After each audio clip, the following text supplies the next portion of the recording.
कहा कि भारत का चंद्रयान 3 14 तारीख को पृथ्वी से रवाना होकर चांद की तरफ चल पड़ा था। इसके लॉन्च होने के करीब 42 दिन बाद चांद पर पहुंचने का अनुमान है। भारत का यह मुसाफिर चांद के उस हिस्से में उतरेगा जहां पर कहीं गहरे राज छुपे हुए हैं। कहा यह भी जाता है कि चांद के दक्षिण हिस्से में बर्फ भी हो सकती है। चंद्रयान 3 आखिर चांद के इस हिस्से में ही क्यों उतरने जा रहा है? क्योंकि वहां पर आज से पहले जिसने भी उतरने की कोशिश की है, लेकिन लाख कोशिशों के बाद भी नहीं उतर पाए। जो चंद्रयान 2 भी चांद के इस हिस्से के बेहद करीब पहुंच गया था, लेकिन कुछ ही किलोमीटर ऊपर सॉफ्ट लैंडिंग नहीं कर पाया। तो आज के इस वीडियो रिपोर्ट में आपको बताएंगे कि आखिर चंद्रयान 3 चांद के इस हिस्से में क्या करेगा, आखिर चंद्रयान 3 भारत के लिए चांद से क्या भेजेगा। आपको आज के इस वीडियो रिपोर्ट में ये भी बताएंगे कि पृथ्वी से चांद की सतह तक पहुँचने में चंद्रयान 3 को किन किन प्रक्रियाओं से होकर गुजरते हुए चांद की दुनिया तक पहुँचना है।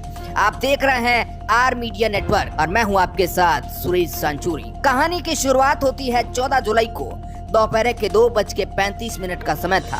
LV-M3 M4 इंजन स्टार्ट होते हैं और फिर भारत का यह बाहुबली रॉकेट आसमान में बादलों को चीरते हुए चंद्रयान 3 को लेकर चांद की तरफ चल पड़ा। कंट्रोल रूम में बैठे वैज्ञानिकों की तालियां रुक ही नहीं रही थी। जब रॉकेट लॉन्च हुआ तो उसकी शुरुआती रफ्तार करीब 1627 किलोमीटर प्रति घंटा के आसपास थी। इतनी तेज रफ्तार से ये रॉकेट हमारे चंद्रयान 3 को पृथ्वी के वायुमंडल को चीरते हुए ऊपर की ओर लेकर बढ़ रहा था। उस समय इसरो के ऑफिशियल चैनल को लाखों लोग लाइव देख रहे थे। सभी भारतीयों का सीना गर्व से चौड़ा हो गया था। सबसे पहले दोनों बूस्टर रॉकेट में स्टार्ट हुए। रॉकेट लॉन्च होने के 108 सेकंड बाद 45 किलोमीटर की ऊंचाई पर इसका लिक्विड इंजन स्टार्ट होने के बाद रॉकेट की रफ्तार 6437 किलोमीटर प्रति घंटा हो गई। इस वक्त भी वैज्ञानिक पूरा ध्यान रॉकेट पर बनाए हुए थे। करीब 130 सेकंड यानी आसमान में 62 किलोमीटर की ऊंचाई पर पहुंचने के बाद दोनों बूस्टर रॉकेट से अलग हो गए और रॉकेट के इंजन ने काम करना स्टार्ट कर दिया।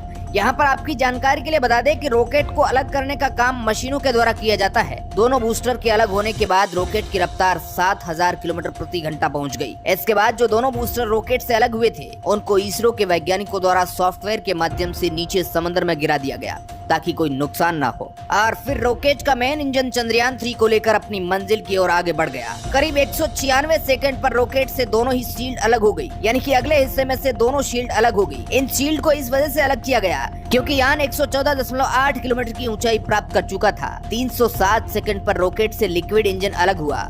रॉकेट से लिक्विड इंजन अलग होने के बाद क्रायोजेनिक इंजन स्टार्ट हुआ और फिर चंद्रयान 3 को लेकर पृथ्वी की कक्षा की ओर तेजी से बढ़ने लगा। क्रायोजेनिक इंजन स्टार्ट होने के बाद इंजन की रफ्तार 36,968 किलोमीटर प्रति घंटा हो गई थी और कुछ दूर जाकर क्रायोजेनिक इंजन बंद होकर चंद्रयान से अलग हो गया और भारत का यह मुसाफिर लॉन्च होने के 16 मिनट बाद पृथ्वी की कक्षा में सही सलामत पहुंच गया। पृथ्वी की कक्षा में प्रवेश करने के बाद प्रोपल्शन मॉड्यूल की सहायता से इसरो के वैज्ञानिक इसे आगे अंतरिक्ष में उड़ाएंगे। पहले वैज्ञानिक चंद्रयान 3 को कुछ दिन पृथ्वी के चारों ओर घुमाएंगे। हर चक्कर पहले से बड़ा होगा। ये सभी चक्कर अंडाकार में होंगे। अब आपके मन में सवाल आ रहा होगा कि अब ये सभी चक्कर अंडाकार में ही क्यों होंगे? तो इसका जवाब है कि अगर इसरो चंद्रयान 3 को गोल चक्कर लगाए तो एक ही जगह पर वो घूमता रहेगा। इसलिए अंतरिक्ष में किसी चीज को दूर या पास भेजने के लिए अंडाकार चक्कर लगाया जाता है और चक्कर के साथ वो धीरे धीरे थोड़ा दूर होता जाएगा। इस प्रकार इसरो चंद्रयान 3 को धीरे धीरे पृथ्वी से दूर भेजेगा। ऐसे कुछ दिनों बाद चंद्रयान 3 चांद के पास चला जाएगा। चांद पर पहुंचने में इसे 6 दिन का समय लगेगा। 6 दिन बाद ये चांद के काफी करीब पहुंच जाएगा। जब चंद्रयान 3 चांद की कक्षा में प्रवेश करेगा तो फिर से वही पृथ्वी वाला प्रोसेस अपनाया जाएगा। सबसे पहले इसे चांद के चारों ओर राउंड में घुमाया जाएगा। जैसे जैसे चांद की कक्षा में घूमता रहेगा वैसे वैसे चंद्रयान 3 चांद के नजदीक चलता जाएगा। चांद की कक्षा में प्रवेश करने के बाद यान 13 दिन तक चांद के चक्कर लगाएगा। चंद्रयान 3 अपने साथ 3 अलग अलग हिस्सों को लेकर जा रहा है। सबसे पहला उड़ान भरने वाला हिस्सा प्रोपल्शन मॉड्यूल और दूसरा हिस्सा उतारने वाला हिस्सा लैंडर मॉड्यूल और आखिरी तीसरा हिस्सा घूमने घुमाने वाला। और चंद्रयान 2 की तरह जानकारी जुटाने वाला हिस्सा ऑर्बिटर वाला हिस्सा इस बार नहीं भेजा गया है क्योंकि चंद्रयान 2 का ऑर्बिटर पहले ही चांद के चारों ओर घूम रहा है। वैज्ञानिक इसी का इस्तेमाल चंद्रयान 3 में करेंगे। चंद्रयान 2 का ऑर्बिटर आज भी सही सलामत चांद की कक्षा में चक्कर लगा रहा है और जैसे ही चंद्रयान 3 चांद के 100 किलोमीटर के दायरे में पहुंचेगा, प्रोपल्शन मॉड्यूल से वो लैंडर अलग हो जाएगा। लैंडर अब अपनी कक्षा में अपनी स्पीड कम करने की कोशिश करेगा। करीब 40 से 42 दिन बाद लैंडर और रोवर चंद्रमा के साउथ पोल पर उतर जाएंगे। चंद्रयान 3 की चंद्रमा पर लैंडिंग 23 अगस्त की शाम 5:47 पर बताई जा रही है, लेकिन वहां सूर्य उदय की स्थिति को देखकर उसमें बदलाव भी हो सकता है। अगर सूर्य उदय में देरी होती है तो इसरो लैंडिंग का समय बढ़ाकर इसे सितंबर में कर सकता है और यहीं से इसरो की असली परीक्षा स्टार्ट होगी, क्योंकि इस मिशन का सबसे मुश्किल काम ही चांद की सतह पर लैंडर को उतारना है। चंद्रयान 2 में 80% मिशन सही जा चुका था, लेकिन कुछ मिनट में ही फेल हो गया। यह आखिरी के 15 मिनट वैज्ञानिकों के लिए किसी कड़ी परीक्षा से कम नहीं है। चंद्रयान 3 को उतारने के लिए चांद के दक्षिण वाले हिस्से में 2 स्थानों को चिन्हित किया गया है। अगर पहली चयनित जगह पर ये नहीं उतर पाया तो उसे दूसरी जगह पर उतारा जाएगा। फिर जैसे ही ये कंफर्म हो जाएगा कि इसे वहीं उतारना है, उसके बाद ये धीरे धीरे से सॉफ्ट लैंडिंग करके उतरने का प्रयास करेगा। हालांकि चांद की इस जगह पर काफी सारे गड्ढे हैं, पूरी तरह से ऊबड़ खाबड़ सतह है।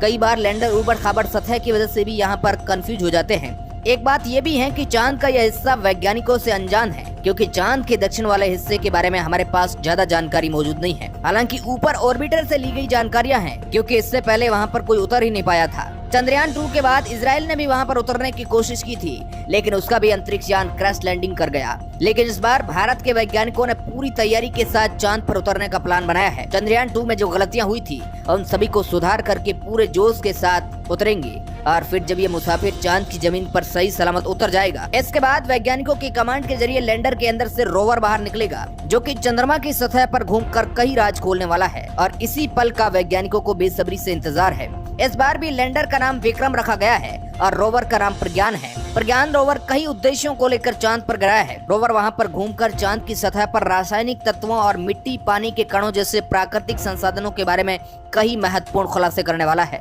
जिसके जरिए हम समझ पाएंगे कि चांद आखिर कैसे बना था और उसकी बनावट कैसी हुई थी। इसके पास कई सारे उपकरण हैं जिनकी मदद से चांद की जमीन में भी कई परीक्षण करेंगे। इसके पास एक सिस्मोमीटर नाम का एक उपकरण है। इसके जरिए चांद पर जो भूकंप एक्टिविटी हो रही है उसकी भी बड़ी गहनता से पता लगाया जाएगा। भारत के वैज्ञानिक इस तरह के परीक्षण के माध्यम से चांद की सतह का तापमान और वहां के वातावरण के अन्य तत्वों को जान सकेंगे। इस मुसाफिर में ऊर्जा के लिए इसके ऊपर सोलर पैनल लगे हुए हैं, जिसकी सहायता से रोवर चांद की सतह पर अपने आप को चार्ज रख सकेगा। इसी ऊर्जा के जरिए ये चांद की उस अनजान और बंजर दुनिया में इधर उधर घूम पाएगा। आपको बता दें कि इस मिशन को केवल कि रोवर और लैंडर को केवल 14 पृथ्वी दिनों के लिए ही स्पेशली डिजाइन किया गया है। हालांकि 14 दिन बाद जब रात में चांद की ठंडी दुनिया होगी, अगर उसमें सरवाइव कर जाता है तो इसे 14 दिन के बाद में भी इस मिशन को आगे जारी रखा जा सकता है। लेकिन फिलहाल के लिए इसरो के पास 14 दिन का ही समय है।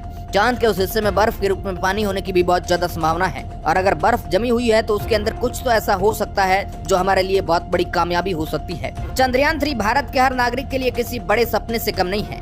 चंद्रयान 3 हर भारतीय की धड़कन है और ये वैज्ञानिकों के कई सालों की मेहनत का प्रमाण है। हम वैज्ञानिकों की मेहनत और प्रतिभा को सलाम करते हैं। उम्मीद करते हैं कि चंद्रयान 3 चांद की अनजान दुनिया में भारत का नाम रोशन करेगा।